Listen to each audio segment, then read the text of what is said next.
Hello and welcome to another Soul Leveling Arise video. In this video I'll be covering part of the Hunter archive called the Secret Library, which was added in the most recent update. So currently the Secret Library is only available for two characters, Park Heejin and Yu Soo-hyun.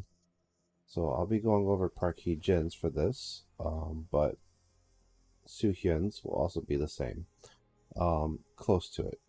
So if you go, after you have completed the Hunter Archive for players or characters that have the Secret Library, it will have another tab pop up top that says the Secret Library.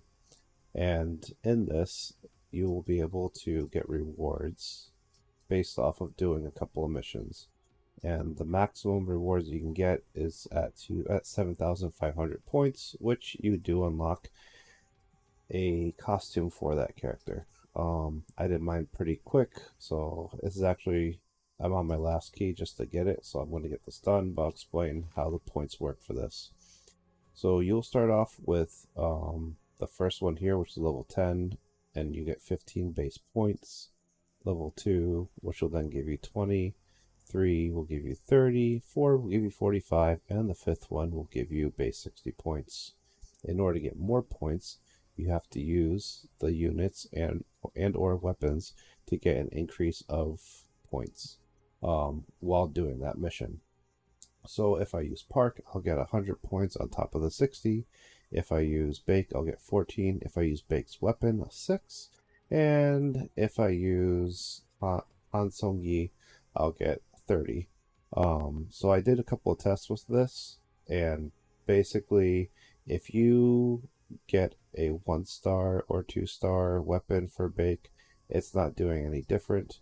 However, if you do get this weapon, if you equip 2 of his weapons to 2 different characters, it doesn't give a bonus other than just the one.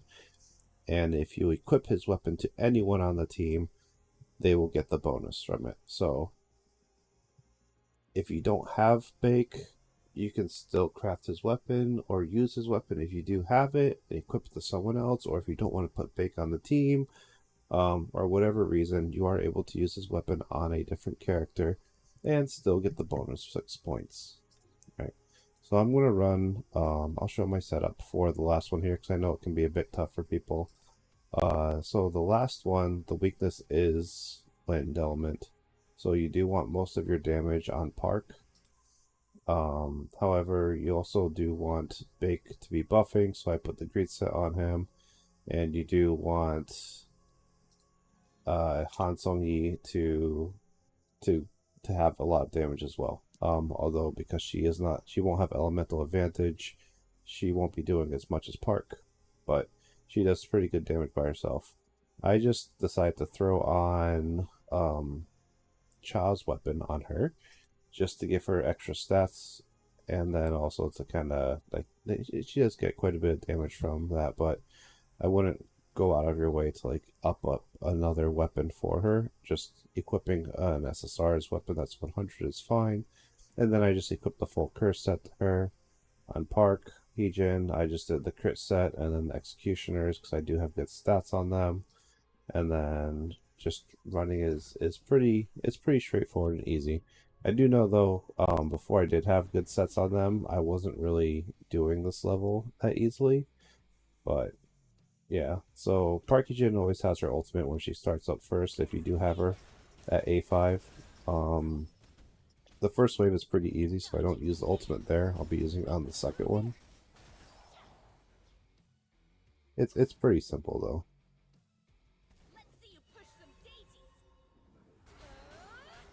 Basically, Park Heejin is supposed to be more of support, so I just switch her in and switch her out after getting her ultimate off.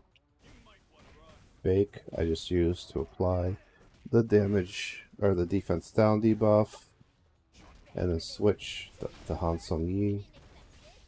This character basically works around throwing daggers on the ground and then retracting them back to her. So all of her setups you're going to see me do. I'm just going to place down Q, and then her ultimate and Q, and then I'm going to pull everything back. This boss is actually a big pain in the butt a lot of times. I just make sure that I pop his ultimate before I use her ultimate, just for the defense down. It does okay damage. And I'll switch back to Bake.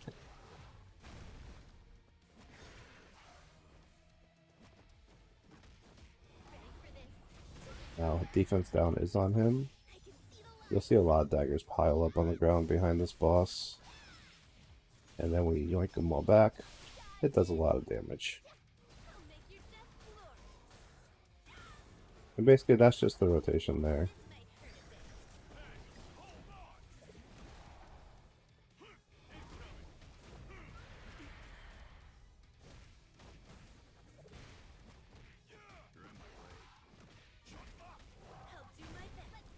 Ooh.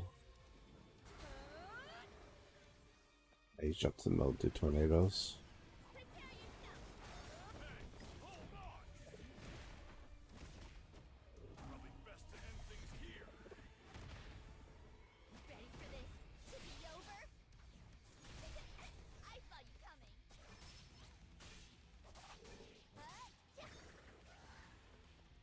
Yeah, we'll just finish this up, and then this will get me the costume, so I'll be showing that in just a moment.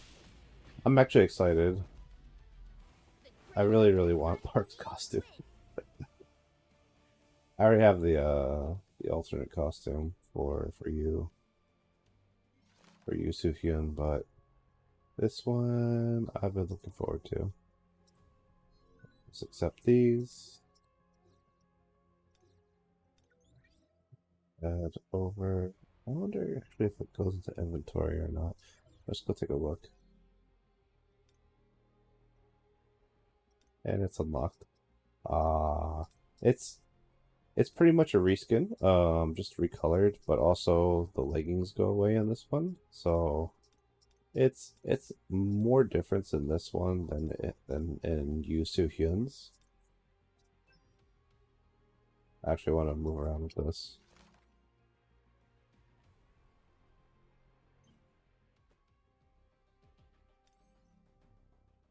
Okay. Yep, he's so short.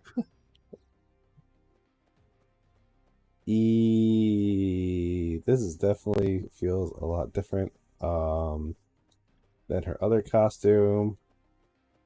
I was gonna say that I do like it. I'm very excited for more color schemes that they are going to be releasing through the Hunter archive. So that's basically what's also going to be for all the other hunters. So whatever it says, the points that are going to increase it by, make sure that you do that. There's been some other games I've had that had this happen, so just kind of get well rounded in terms of how to use other characters, because they're most likely each one is going to make you use a set team with characters that you may not be familiar with. But yeah, hopefully this video was informative or helped you guys out in some way, better understand the archive, and appreciate the costumes. Yeah. Alright guys, see you again in the next video.